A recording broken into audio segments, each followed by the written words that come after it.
దాదాపు నెలన్నర తర్వాత ఇంట్లో ఈరోజు చికెన్ వండుకున్నాము. మీరేం వండుకున్నారో కామెంట్ చేయండి. ఈ రోజు అయితే కొత్తగా గ్రీన్ చికెన్ ట్రై చేశాను. నేనైతే ఎప్పుడు తినలేదు, ఎప్పుడు ట్రై చేయలేదు. ఈ రోజే ఫస్ట్ టైము.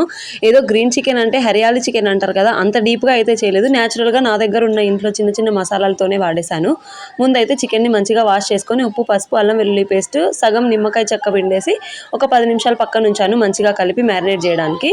తర్వాత మిక్సీ జార్లో పెట్టుకొని పచ్చిమిర్చి, కొత్తిమీర, సగం వరకు ఆనియన్ మిక్సీ పట్టేశాను. ఆ పేస్ట్ కూడా ఆ మ్యారినేట్ చేసిన చికెన్లోనే కలిపేసి అదొక 10 నిమిషాల పక్కన నుంచి నార్మల్గా ప్యాన్లో ఆయిల్ పెట్టేసి సన్నగా తరిగిన ఉల్లిపాయలు బాగా వేగిన తర్వాత ఎర్రగా ఇంకా ఈ మ్యారినేట్ చేసిన చికెన్ వేసేయడమే. నీళ్ళు ఉరింది కదా, చాలా చాలా బాగా కుదురుతుంది. ఒకసారి ట్రై చేయండి. ఒక 10 నిమిషాలకే మగ్గిపోయింది. చివరిగా ధనియా పౌడరు, గరం మసాలా, చికెన్ మసాలా వేసేసి దింపుకోవడమే. చాలా చాలా చాలా నచ్చింది అయితే నాకైతే. అసలు ఎర్రకారమే వాడలేదు. ఇలా ఒకసారి ట్రై చేయండి. ఎక్కువ హడావుడి పెడితే మరి చిరాగ్గా ఉంటుందని ఇంతే చేశాను.